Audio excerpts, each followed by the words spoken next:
Hi guys, welcome back to my channel. Mayam ngasidi usoi uti tawbagi recipe mayam da share tawjarake. Mayam handak se aigi video se usoi khara marang kaidore matam nina mayam usoi gi aduna matam gi usoi se kai kamaina kai tawra chaba yage habado mayam da su khara share tawjarake.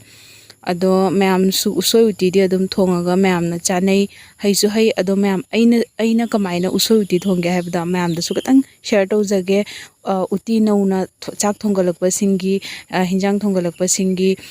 usoi uti gumba thongba se kamai thongdoino khangdabada ado mayam da aina katang khangjabada mayam da share tawjarake. Mangan se nungdang chupama tingaga thamme mangan cup ahumne aduga musuri hapaga thongdoine musuri sina half cup ne mayam aduga usoi sisu soiba loire usoi je khara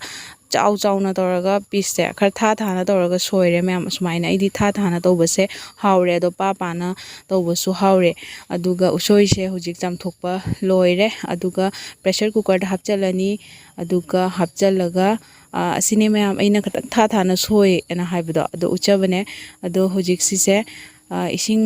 glass अमा तंखाइ हापनी इसिंग हाइफेट खतंग लुपबो हापनी अदुगा होइसेल मंगा तरु काम थोअनी अदो ma'am whistle लोइना कामबदी लोइना उत्रे अदो खतंग थाना सोइबनिना खरा यामना काम थोए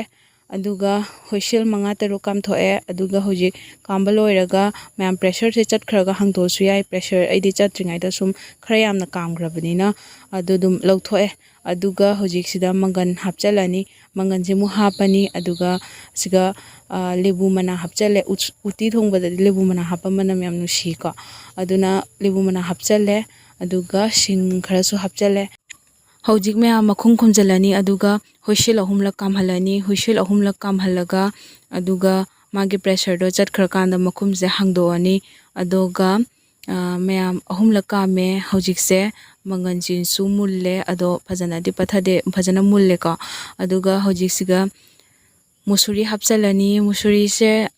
मंगन जिगा पुन्ना हापगा काम गरगदी यामना पथगिनी को अदुदुना आइदि सुमाइना उती थोंबजे तोंगान तोंगान चांग से ngahak ngahak lerega amamam kam thok lerega hape aduduna sise phajana mulle aduga hausu haure maphon yam taraga su haute aduduga hojisida moroga tekpa hape moroga tekpa se hapningdra su hapi gano ado moroga tekpa hapaga ising hojik glass amamuk hape aduga muksi se phajana mix tobirani aduga sise huishil anirak kamhalani aduga mukse gi magi pressure do chatkhrakanda makum hangdoni aduga asisu phajana macha tana mulle ado sumaina musuri sisu macha tana phajana mulle yam katna toibado oide aduga hojik se pressure chatkhra matungda aigi pressure cooker se khara pi aduna atopa pressure cooker amada sindoage hana hapchale aduga ising khara hapchale ising se 400 ml gumba hape aduga hojik se soda hape soda se chamasama makai hape kanagumana soda se hana tawra chabu so pami ko aduga kanagumana khara likna tawra chabu se pami ado uti si thongba sigi chang si yengaga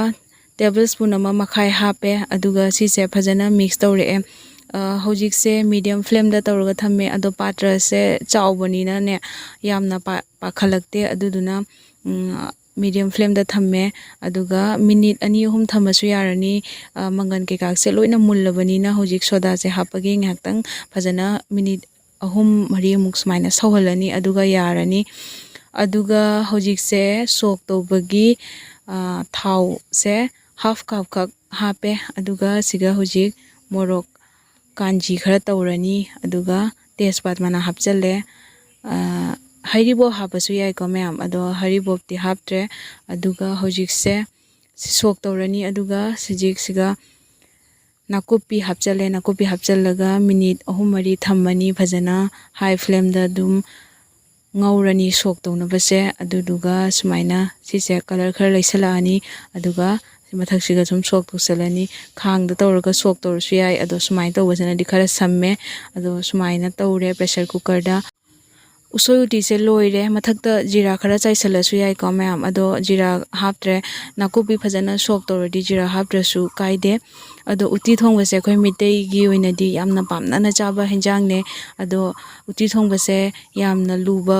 ꯑꯅꯧꯕꯁꯤꯡꯅ ꯊꯣꯡꯒꯠꯂꯛꯄꯗ ꯌꯥꯝꯅ ꯂꯨꯕ ꯃꯥꯟꯕ ꯑꯣꯏꯔꯒꯁꯨ ꯌꯥꯝꯅ ꯂꯥꯏ ꯎꯇꯤ ꯊꯣꯡꯕꯁꯦ minute 10ꯃꯨꯛꯇ ꯂꯣꯏ pressure ꯀꯨꯀꯔꯗ ꯊꯣꯡꯕꯁꯦ ꯌꯥꯝꯅ ꯂꯥꯏ